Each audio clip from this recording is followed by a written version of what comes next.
All praises to Yahweh Ba'Shem, Yahweh Shai Ba'Shem Akak. All right, I'm gonna get straight into this video, man.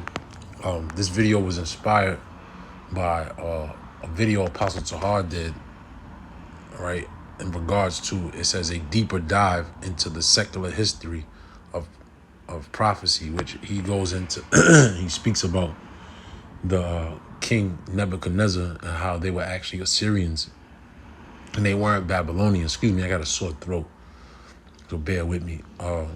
And how they weren't actually Hamites, they were actually from Elam, right? They were actually more of a Middle Eastern people. They weren't actually Africans as we know it today. And once upon a time, myself and the elder brothers Anala, which I got them pulled up here. On Monogon. Right, me, him, it was probably, I don't know, maybe 2015, maybe 14. And we went into this history real deep.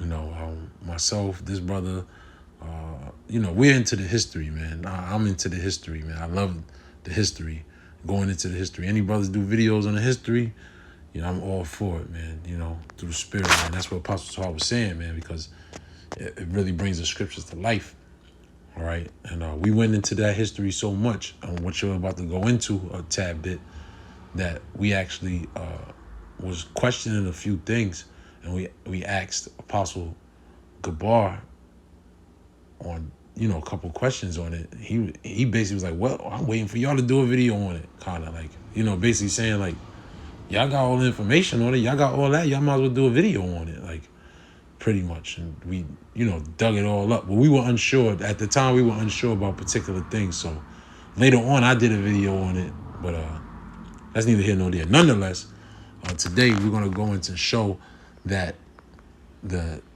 Nabuchodonosor or Nebuchadnezzar is actually an Assyrian, okay? And I'm going to start here at the book of Judith, chapter 1, verse 1. In the 12th year of the reign of Nabuchodonosor, who reigned in Nineveh, the great city. Where's Nineveh? Nineveh is in Assyria, all right? That's the chief city of Assyria. Okay, Nabuchodonosor, and this is what myself and elder brother Zainala was stumbling upon. Remember at the time, it was like, who the heck is Nabuchodonosor who reigned in Nineveh? You know, we were a lot younger in the faith. You know, we didn't know as much as we know now. You know, but it's real simple when you go into the Greek, because remember the Apocrypha was translated from the Greek. So Nabuchodonosor is simply, right? As you see, I got this. This is the biblical encyclopedia. No, biblicalcyclopedia.com. And I got Nabuchodonosor pulled up, right? And then it says, of the name of the Babylonian king Nebuchadnezzar. See, Nebuchadnezzar. That's all it is, all right? It's just the Greek way of saying Nebuchadnezzar. Like, for instance, the Greek way of saying Elijah is Elias, okay? Or the Greek way of saying Jeremiah is Jeremy. You see, so that's all it is. Now, what Judith, this time frame is prior to Nebuchadnezzar's reign. So he wasn't known as the king of Babylon at the time, because Babylon, that region, was ruled by this man here, as we know, as who? King Arphaxad. Okay. So it says, in the days of Arphaxad, which reigned over the Medes in Ecbatane. Okay. And we can take a look at that as well, where Ecbatane is. Ecbatane is here. Okay, this is modern day Iran. All right, you can see Assyria is way up here. All right, but this is the Median Empire. This is where Arphaxad ruled. See, now down here you have Babylonia. Okay, again, this is the beginning of the reign of Nebuchadnezzar. So he's not known as the king of Babylon at the time. He's known as who? Him that ruled in Nineveh. But further on, it talks about here, when you go into verse 2, verse 3, verse 4, it talks about how great the walls Arphaxad built up. And in verse 5, it says, in those kings, King Nabuchodonosor made war with King Arphaxad in the great plain, which was in the plain of the borders of Ragu, right? Ragal, if you will. And there came unto him all they that dwelt in the hill country, that dwelt in Euphrates, Tigris, and it goes into these different places, right? Tigris, Hydaspes, and the plain of Arioch, the king of the Elamines, and very many nations of the sons of Cleod assembled themselves to battle. Then Nabuchodonosor, or Nebuchadnezzar, king of the Assyrians, okay, and this further proves that Nabuchodonosor and Nebuchadnezzar, they were Assyrians, okay, they were not Babylonians, they were not Hamites, okay, they came from Elam. They didn't come from, I'm sorry, they could have came from Ashur, they could have came, they from Ashur, excuse me, they're from Shem, they're not from Ham, excuse me, all right, because you got 5 sons of Shem, all right, I can't name them off top right now, you know, I'm laughing because once upon a time, Apostle Tar just popped the question on me, name the 5 sons of Shem, you know, and I didn't know it, and I remember going back to it, you know, and then I studied it, and I remembered it, but now it slips my mind again. But that's why you got to kind of keep going over these things, okay? But nonetheless, he's from Shem and not Ham. To keep going, it says what? And there came unto him all that dwelt in the hill country. We read that, and it was showing you that what? Nebuchadnezzar is the king of Assyria, right? And then basically what happened was Nebuchadnezzar feeling himself, rightfully so, because it was prophetic through Daniel 7 that he would rule, essentially. Okay? When you go to Daniel 7, all right, in verse 4, it says, the first was like a lion and had eagle's wings.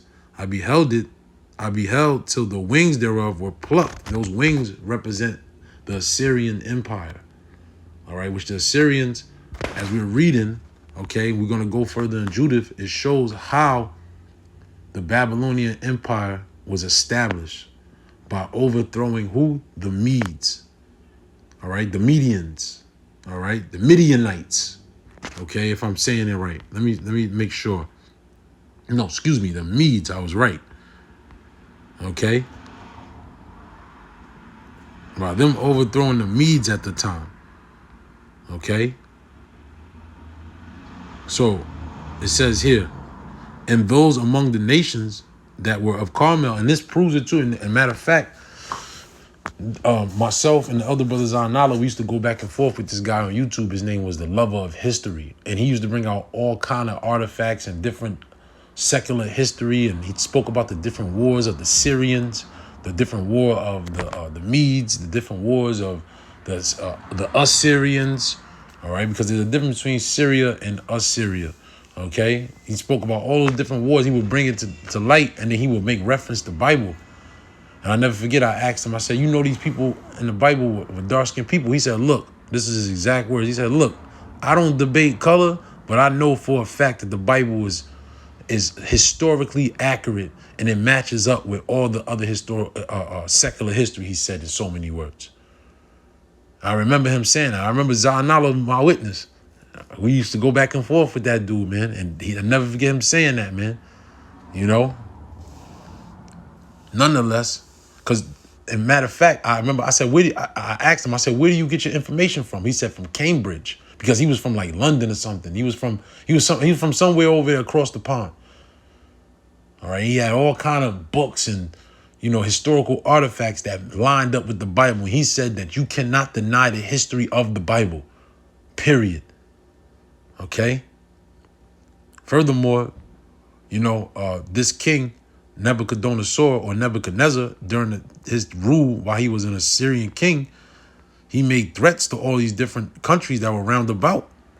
And verse 11 says, but all the inhabitants of the land made light of the commandment of Nabuchodonosor, king of the Assyrians, neither went they with him to battle. For they were not afraid of him. Yea, he was before them as one man, and they sent away his ambassadors from them without effect and with disgrace. Therefore, Nebuchadnezzar was very angry with all this country, and swear by his throne and kingdom that he would surely be avenged upon all those coasts of Sicilia, Damascus, Syria, and that he would slay with the sword all the inhabitants of the land of Moab, and the children of Ammon, and all Judea, and all that were in Egypt, till ye come to the borders of the 2 seas. Then he marched in battle array with his power against Arphaxad. See, this man had this particular spirit on him because it was prophetic.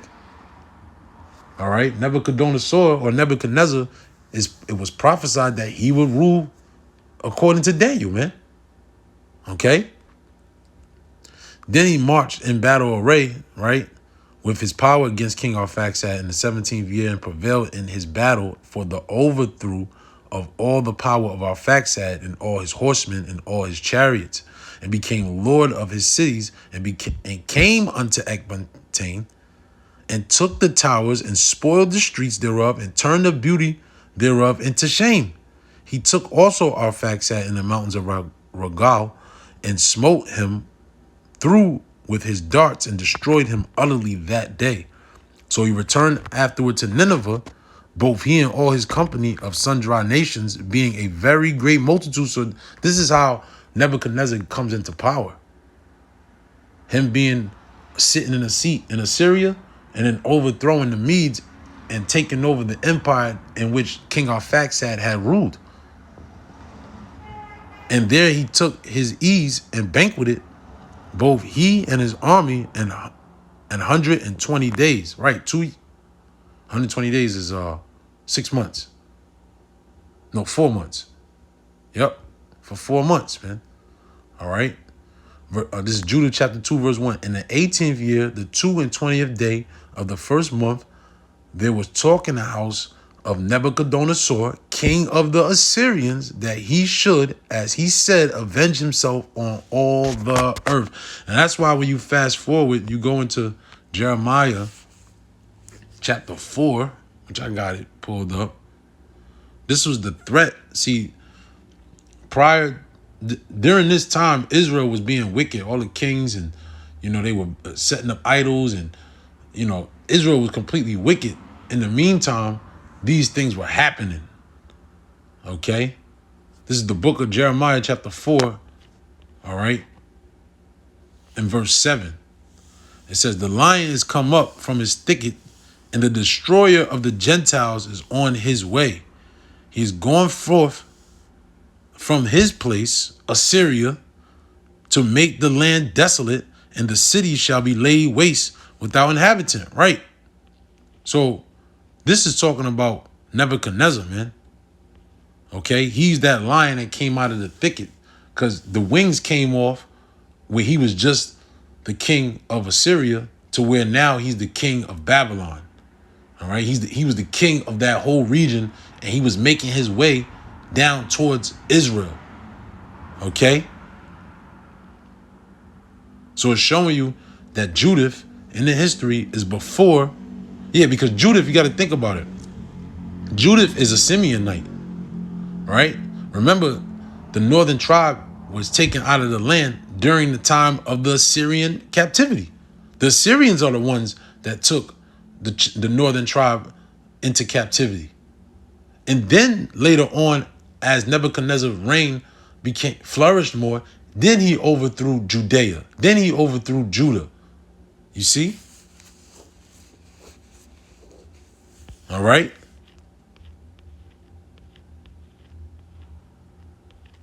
Yeah, man. I got another one real quick. This is Jeremiah 28.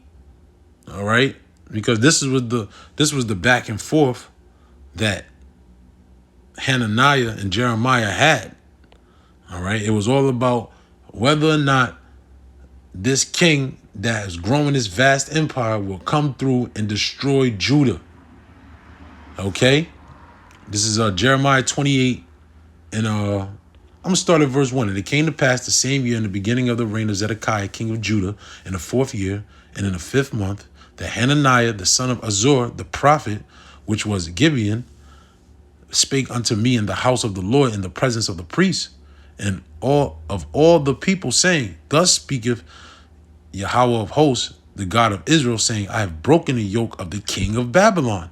Within 2 full years, I will bring again into this place all vessels of the Lord's house that Nebuchadnezzar, king of Babylon, took away from this place and carried them to Babylon.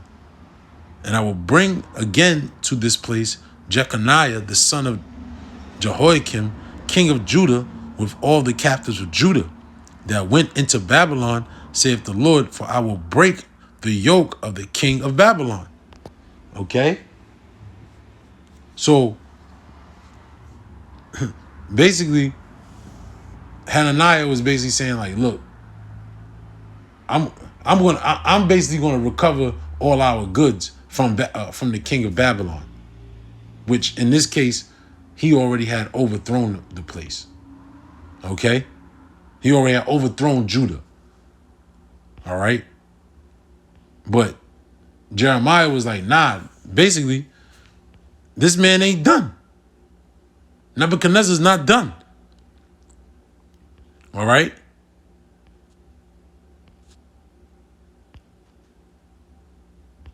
Yeah, man. And then when you read this story, Hananiah was a false prophet because he was prophesying peace unto the children of Israel from Nebuchadnezzar, but that wasn't the case.